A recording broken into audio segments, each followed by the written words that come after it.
Hello everybody, myself Dr. C.N. Patil, a medical oncologist at Apollo Hospitals, Bangalore. Today we are going to discuss something about colorectal cancers. Colorectal cancers is one of the leading cancers seen both in men and women in India. Fortunately, the incidence of colorectal cancer in India is lesser when compared to Western countries. Thanks to our dietary habits and physical activity, and the incidence itself is lesser when compared to Western countries. And the symptoms of colorectal cancer or large bowel cancer can range from very subtle symptom like discomfort in the abdomen to very florid symptom like bleeding per rectum.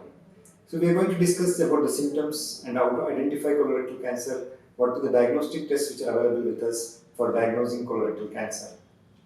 The symptoms of large bowel cancer can be as subtle as vague abdominal discomfort to bleeding per rectum. And any person who is having bleeding per rectum or unexplained anemia after the age of 40 years and not explained by other causes should raise the suspicion of colorectal cancer, and they should undergo a thorough evaluation. And the symptom also could be altering bowel habits like constipation or diarrhea, and it depends on the location of the tumor. If the location of the tumor is in the cecum or on the right side of the colon, the symptom could be just anemia because of continuous oozing of the blood from the tumor. And also they could have right side abdominal discomfort. And if the tumor is located on the left side of the colon, that is sigmoid or rectum, they can have present with early signs like early symptoms like constipation, and they also can present with bleeding per rectum. And weight loss could be one of the symptoms of colorectal cancer in advanced stages. They also can present with loss of appetite or icterus if the disease is very advanced and has spread to the liver.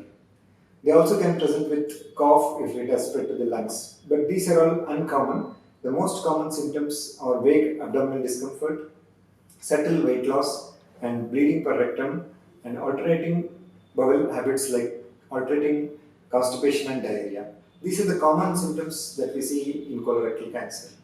And suppose an individual who is above the age of 40 years and has these symptoms persisting for more than 2 weeks should undergo a thorough evaluation. There should be an index of suspicion to suspect colorectal cancer, and they should undergo a thorough evaluation. And how to diagnose colorectal cancer? Suppose a patient comes with these symptoms and which are not explained by other causes. Simple rectal examination can identify growth in the inner rectal junction or in the rectum, but if the growth is above rectum or middle rectum or upper rectum, it is not amenable for digital examination. And we need to do scopies to diagnose colorectal cancer. The most commonly used tool to diagnose colorectal cancer is colonoscopy.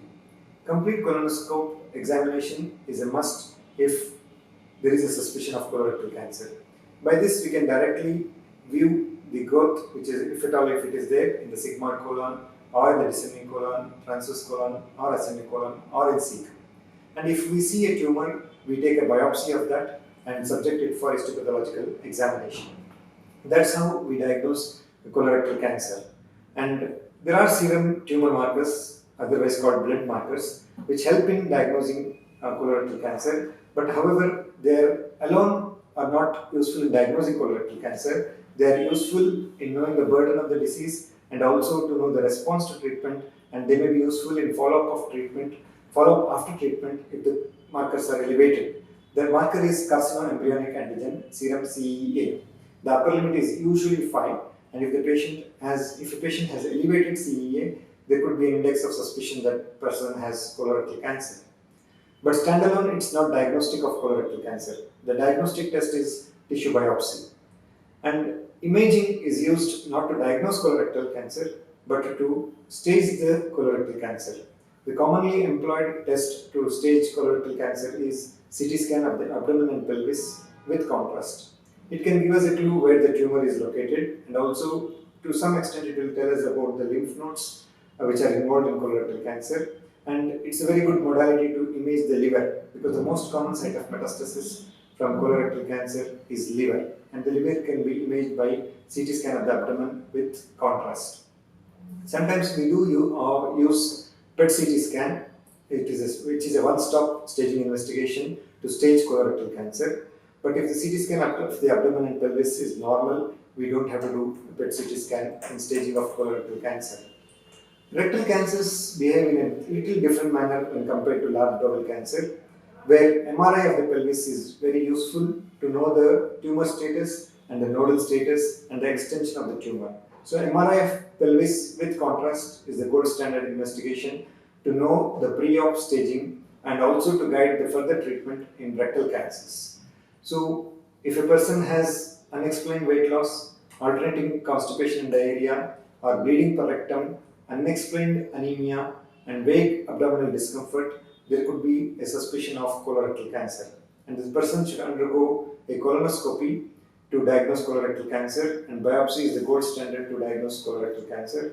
Tumor markers may be useful in knowing the burden of the disease and also in follow-up of colorectal cancer patients after treatment. And the treatment depends on the location of the tumor, the stage of the cancer, and also the performance status of the patient and the comorbid conditions of the patient.